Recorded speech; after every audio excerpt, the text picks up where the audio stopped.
Кытай менен Кыргызстандын ортосунда жүк ташып иштеген шопур бала азыр өзүнүн интернетте жарыялаган материалы үчүн камалып отурат. Азыр мага чалды. Жок дегенде башкалар мендей болбосунчу, мен билбей эле ушундай болуп калдым дейт. Не болду десем, көрсө бул мынтиптир. Өзү бир адам сүйлөгүсү келет экен да, ошо сүйлөптүр.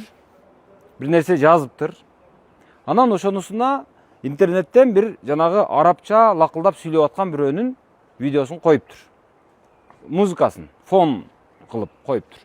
Анан көрсө дейт, ошол баягы арабча сөз, ал бир радикалдуу бир чакырык бирдеме окшойт дейт. Анан ошон үчүн экспертиза кылыныптыр, лингвистикалык экспертиза жана башка. Анан ал кадимки кылмыш жоопкерчилигине азыр тартылып атыптыр.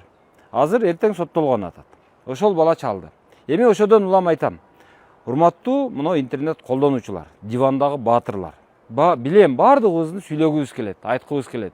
Бирок айтып атканда ошо ойлорубузду бирөөнүн музыкасын койбой, өзүбүз түшүнбөгөн баягы тилдеги нерселерди койбой, анан өзүбүз билбеген жагдайлар болуп калышы мүмкүн экенин эске алып, бирөөлөрдү мактап атканда дагы, жамандап атканда дагы, сындап атканда дагы сөгүнбөй, акарат кылбай жөн эле пикириңиздерди жазганды үйрөнсөңүздөр. Себеби интернет азыр ушундай кооптуу бир аянтчага айланды. Интернет кадимки көчөдөн айырмасы жок. Эгерде көчөдө дагы сиз эрежени бузган болсоңуз, бирөө менен кагышасыз, жаракат аласыз же өлөсүз. Кодум ошондой болуп, азыр интернетте дагы жөнөкөй эле адамдык баягы адеп ахлактын эрежесин сактабай турган болсоңуз, бир күн болбосо бир күн бир жазага тартылып кала турган болуп калдыңыз. Аны азыр эскертип коюш шарт деп ойлойм. Азыр баягы бала да чалып мага айтып атат.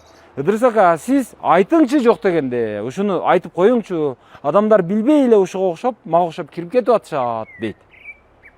Айтып коюңчу дейт. Бул менин сөзүм эмес, бул ошонун баланын сөзү. Golden House батирлерин бат жана сапаттуу курат.